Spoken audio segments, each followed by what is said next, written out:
Good evening, everybody. It's Storm here once again, bringing another gaming news roundup for this week, episode 20. It's pretty late that I'm doing this, so we're gonna try to get this as fast as we can so I could get some rest. Like all the other videos, we'll start with the small news, then we get on to the big news. Without further ado, here we go. Our first set of news that we got was Dead Island 2 release. They have moved up 1 week. Now it's coming out April 21st. Congrats to the team. They by the sound of it, they look like they got as much work that they anticipated done, and hopefully the fans will soon get their hands on Dead Island 2, since they've been waiting for a long time. Alright, our next one comes from Blue Routine. They're the ones who made the Blair Witch game and some other game. The Medium. Yeah, there we go. And they also did The Medium. And right now they're working on doing Dead. Oh crap! What was the Silent Hill 2 remake? But it turns out they put out a post saying we're working on a new game for over a year now. Blue Routine has been conducting a pre-production works on a title codenamed Project M. Now the game enters the production phase, and at draw distance, dev creators of the Serial Cleaner franchise has been chosen as its developer. So we got Unknown Game Project that they're also working on that's in the works. We probably won't see nothing from this game until most likely next year, or maybe they'll give us a tease at E3 if they are attending. Alright, our next news comes from, well, it's kind of sad news if you're into this series, but The Division 3 is not in the works at Ubisoft, according to a recent report. So if anybody that was hoping for a Division 3 to come out, don't expect it anytime soon. There had been a lot of shakeups at Ubisoft, so I'm not surprised this is most likely not happening. Alright, our next one comes from Star Wars Jedi Survivor. It says the developers have said it's not on PS4 and X1 because Respawn wanted to evolve/enhance the experience. The PS5 and Xbox series allows for larger maps with more detail and greater density, more enemy variety, and higher fidelity. Yep. So that is the reason why Jedi Survivor is not coming to the PS4 and Xbox One. And in my opinion, I think it is the perfect time to finally move on from the current last gen systems like the PS4, Xbox One. Is, in my opinion, like they had a good run and stuff. Like we're like 2 years and 2 months into this generation, and lately we're starting to see a lot of games is either only the PS5 and Series X only titles, or the next gen, well, the current gen versions will come out first, and the last gen ones will be delayed sometime later in the year. For example, Hogwarts Legacy. That's supposed to come out to the PS4 and Xbox One and the Nintendo Switch, but those are not out yet. They're coming out in the next couple of months. So if anybody who was planning on playing on those platforms, be wary of spoilers. That's all I have to say. And the next thing we have come from Dragon Ball The Breakers. They announcing their season 2. They said new raiders and survivors are coming to Dragon Ball The Breakers, and it's going to be bananas. Take charge as the Prince of Sands and become the Great Ape, but wash your tail. Survivors, especially Yajirobe, aren't going to give up so easily. Yeah, so the new map is Rocket Field, new character items, Goku GT outfit, Trunks adult adventure outfit from GT, Grandpa Gohan mask, and Cyberman plush. Those are the news outcomes of season 2 for Dragon Ball The Breakers. Basically, you'll be playing as it's kind of like not Left 4 Dead, Dead by Daylight, when there's one killer and multiple survivors. So for season 2, you'll be playing as Prince Vegeta when he goes Great Ape and stuff, and it's either you need to survive or take him out. And by the sound of it, only the survivor Yajirobe will be able to cut off his tail. Excuse me. I never play that. I never played the game, and I don't really see myself playing it, to be honest. Alright. This next bit of news is kind of interesting. Pretty much in an early draft, it was said God of War Ragnarok narrative director Matt Sophis revealed that in a recent interview that Kratos was going to be killed early in the game by Thor in the original draft of the game's script, though eventually he will get pulled out of hell by Atreus after a 20-year time skip. So, in my opinion, I'm happy they did not go with this, because I seen a lot of people say that it sounds like a cool idea to do, but let's be honest, a lot of people would have been very upset not being able to play as Kratos, especially it's a 20-year time skip. Because going to Ragnarok, you wouldn't even guess that you'd be playing as Atreus, but the fact you did get to play it, and so he was pretty cool, especially he plays different from his father. The only thing I would probably say cool about this first draft is that we would have gotten like a very older Atreus. A very older Atreus, but in my opinion, a lot of people would have been upset just because you would not be able to play as Kratos, which sounds like you probably won't even get to play as him until like probably near end of the game when Atreus finally saves him from hell. But it's after 20 years, so I don't know how I feel about that. Alright. Our next news that I have is the games for February that's coming out February 21st. And it's a pretty good list. And the list of games that we have is Horizon Forbidden West, PS4, PS5. But before I continue, I'm going to talk about Horizon Forbidden West real quick. Alright. I saw some people say this going on the PlayStation Plus premium and extra tier in the game, meaning the game probably flopped. Here's the thing. I don't believe the game flopped. I see this as what they're doing. I see them...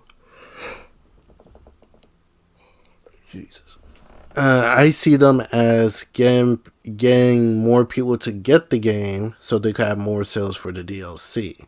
Because think about it like this. Alright. We have gotten reports that 30% of people who has a PS5 right now never had the PS4. So more than likely they never play. They have never played Horizon Forbidden West. So here's the thing. If you have Horizon Forbidden West on the PS4, you'll be able to do the free upgrade, right?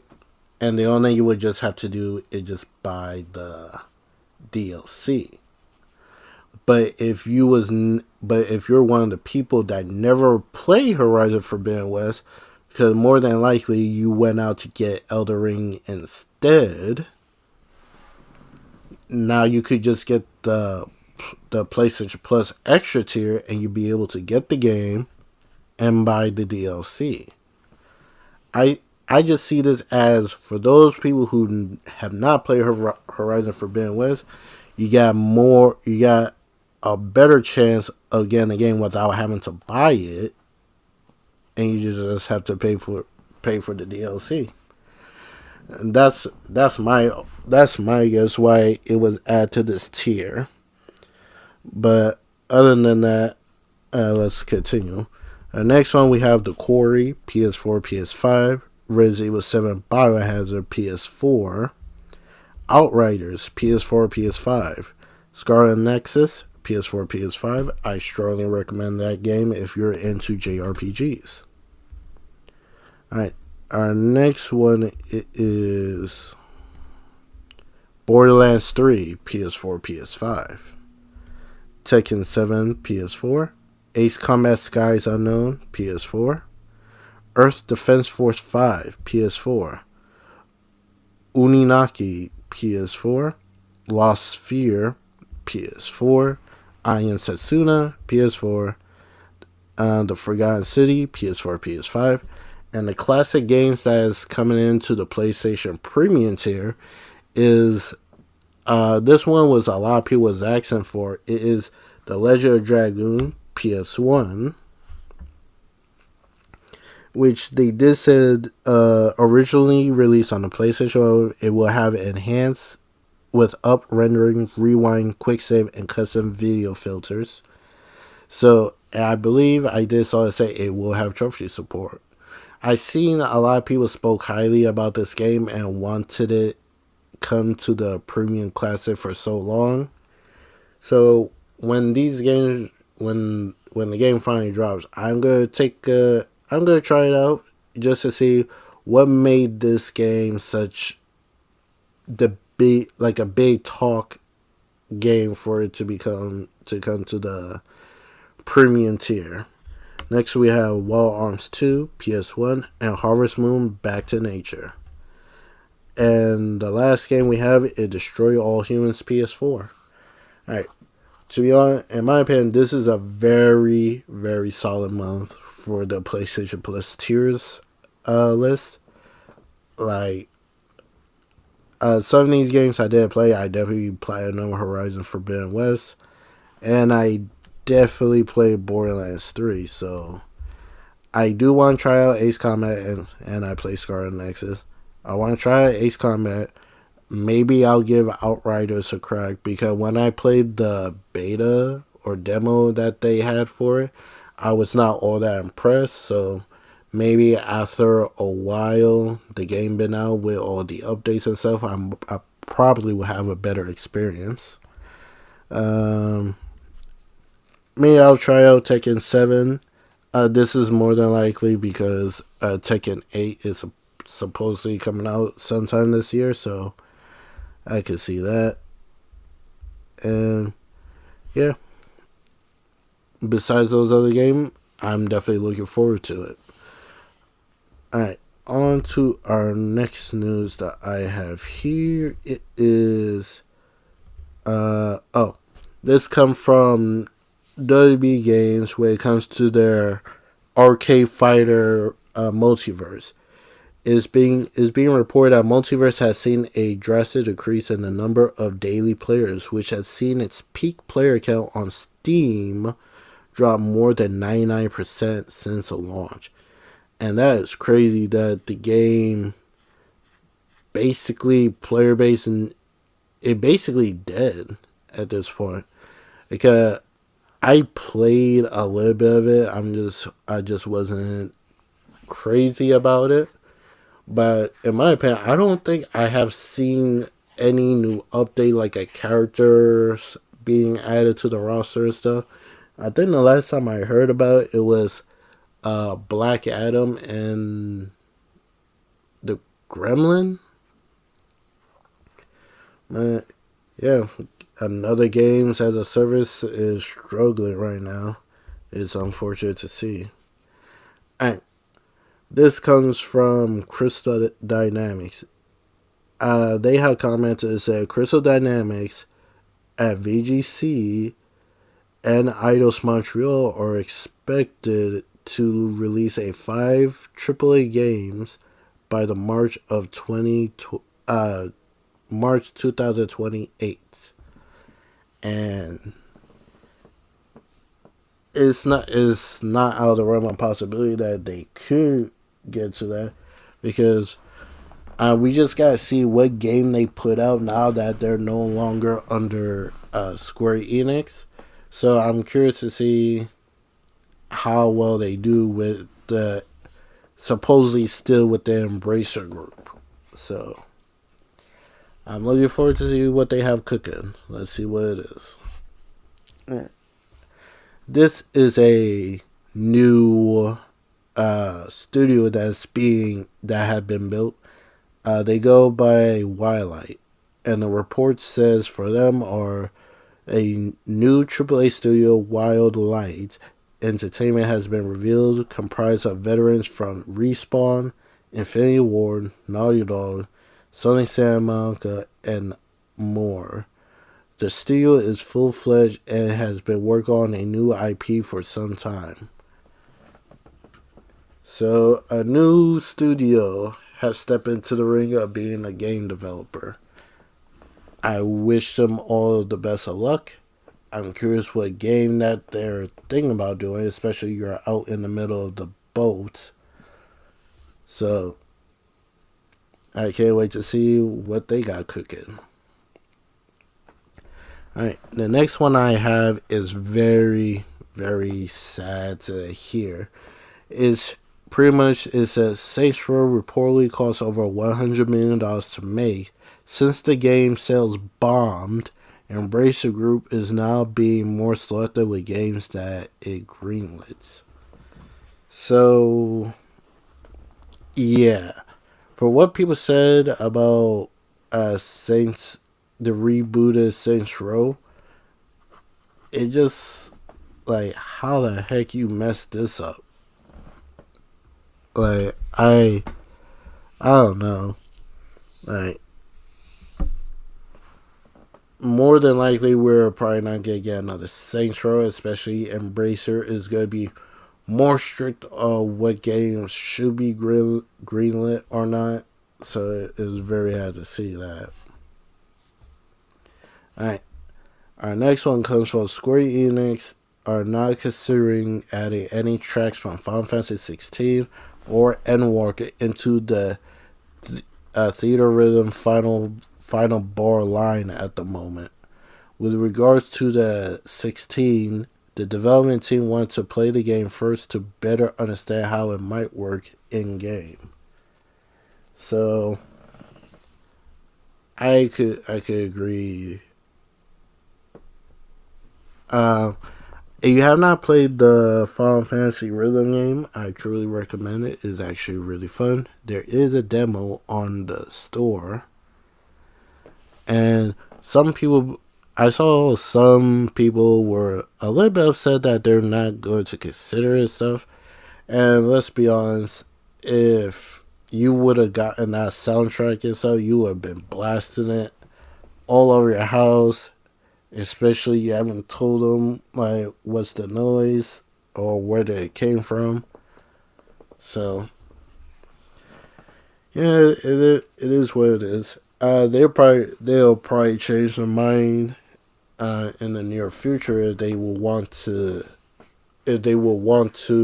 add their songs to the rhythm game.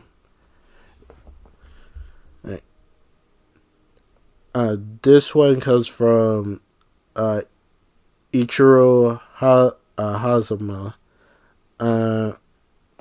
By the sound of it, it's like he is the one who's behind the Final Fantasy Dissidia games and stuff. Right now it says even though Ichiro Hazama has no desire to make a new Dissidia game, he wants to see someone else within Square Enix to take up the mantle. Hazama feels the world and concept are too strong for this franchise to lay dormant outside of OO. Which makes sense. Dissidia is a pretty big beat 'em up franchise, especially is a game. So hopefully somebody do take up the mantle to do the City of Final Fantasy game. Alright, we're going to continue on with another from Ichiro Hazama. And so according to him, Square Enix collaborating with Megaforce to create a Final Fantasy Warriors game is definitely a possibility. Given the success of Hyrule Warriors and Fire Emblem Warriors, is that something we would like to see? Me personally, if they did do like a Dynasty Warrior but with Final Fantasy characters, oh, I'm buying that day one.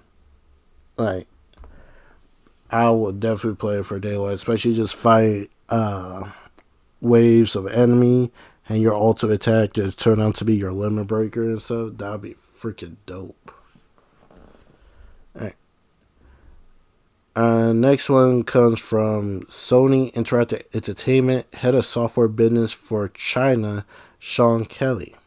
He said, we couldn't be happier to be partnering with Longforce to publish Valeria and to bring the game to players worldwide. We are looking forward to the sharing more updates on Valeria very soon. If you don't know what that game is, is one of the games that PlayStation have found, not really founded on, just supported. So, this game was announced for the China Hero Project. It is now being funded by Sony. So, I believe it was said we should expect this. Damn it, I'm drawing a blank right now. Well, either way, Sony publishing this China game. For their China Hero Project. So I personally can't wait to play the game, in my opinion. Alright, that's it for our small news. Now we got some big news for this week. Just give me 1 second to pull it up. Alright, here we go. No, that's not it. Jesus. Alright. Apparently, leaked photos of the menu tab for the PlayStation VR 2 have been posted online. And you just clearly see this most likely the setting tabs for the PlayStation VR 2. You could adjust the screen size, the brightness, VR headset vibration. You could turn it on and off. You can set up your play area, adjust the visuals, visibility. So, a lot of people are excited for the VR 2. I definitely am. I will get it at some point as soon as I save up for it. So, as of right now, I did saw people said that they're starting to get their emails that the game being shipped. So, can't wait to see how that performs. Alright, next news that we have 5 other PlayStation VR 2 games got announced apparently from Germany.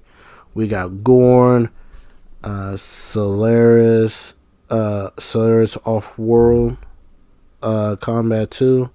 We got Green Hell VR. We got Wanderer Remastered, and we got Project Wingman. So, we clearly see that the push for VR is getting very strong. And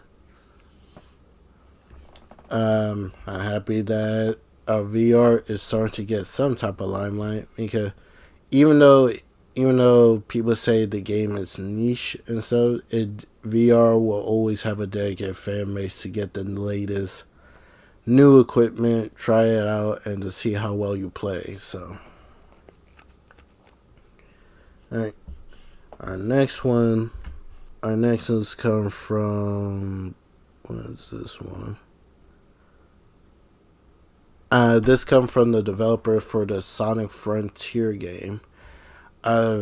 Pretty much they were very surprised how well the game did, and they put out a statement saying that they will put more funding into the Sonic franchise games. The statement reads that we expect development costs for new titles to grow even larger in the future.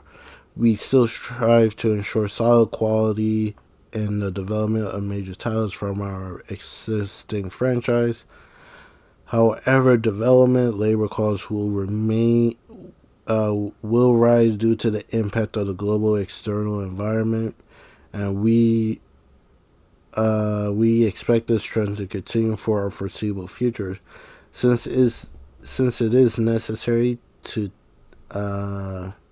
take on these challenges for major titles.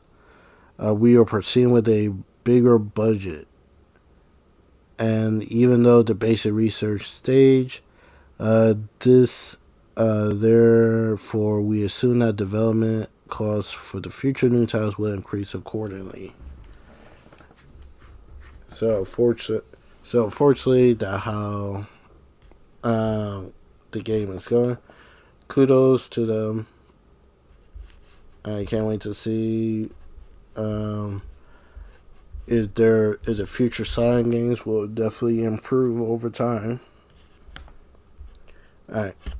Next news we have is a leak photos of a Dead Rising 5 game, and it goes by Dia de los Moritos.